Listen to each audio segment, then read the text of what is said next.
তোরা ভাই ভাই ঝগড়া করছিস, আমাকে এর মাঝে কেন টানছিস? আমি তো সে 2 মুঠো খেচ্ছি আর 1 মুঠো হাঁকছি। আর তুমি যে সারাদিনে 12 বার পাদো এটা তো বললে না? বেটা এই বয়সে হাগা পাদা ছাড়া কি আর করব?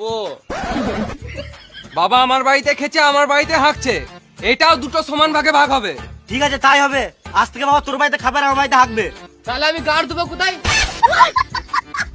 বাবার খাওয়া হাগাটা যখন ভাগ হয়ে গেল তখন জায়গাটা ভাগ করে নাও, নাহলে তোমার দাদা বৌদি এমনি করে গোটা জায়গাটা দখল করে নিবে।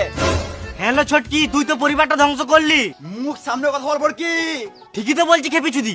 সেদিন বাবাকে এক বাটি মাংস দিলাম, বাটিটা তো গাড়ে ভরে নিলি হারামে দাদি। তোর মুখ ভেঙে দেবো শুয়োরের বেটি। তোর মুখ ভেঙে দূরে খাও বেটি। দেখ বেটা, তোরা ভাইয়ে ভাইয়ে ঝগড়া করিস না, ফালতু কিছুই পাবি না। দেখো বাবা, তুমি যখন এতদিন আমাদের জন্য কিছু ভাবো নাই, তোমাকে আর কিছু ভাবতে হবে না। বেশ বাবা তুমি ঘর যাও, ভিতরে ভিতরে যাও, ভিতরে। দেখ বেটা, একটাই কথা বলবো, তোরা জমি জায়গা নিয়ে ঝগড়া করিস না, ফালতু কিছুই পাবি না। ঠিক আছে যাই কামাবো, আমি লিয়ে আই। তোর অসুবিধা হচ্ছে তুই আমিন নিয়ে আয়, আমি কি গান মারাতে আমিন আনবো? এই মারা আমি একা কি করে মাথা আমি লিয়ে আসবো? গান মারা গেল, চলো খেতে দাও। চলো চলো।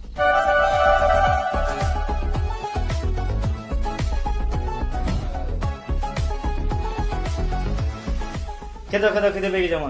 তোর দ্বারা কি যাবে না বুঝলি? সারা জীবন খালি মুখটা খেতে আর নটটা হাতে দিচ্ছে।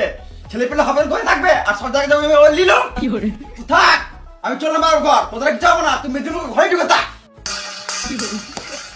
কই রে, তুই কাজে যেতে হবে না? আমি আমিন ডাকছি। টানো টানো, যাবে আরো যাবে আরো যাবে, টানো, পেছি যাও পেছি যাও।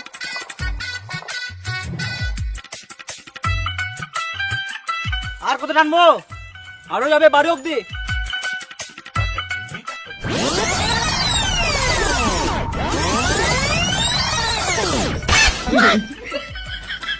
ভিতরে ধর। আমি কি গান মারাতে ধরবো? তোর আমিন তুই ধর। তাহলে আমি ভাগে বেশি লুবো তো।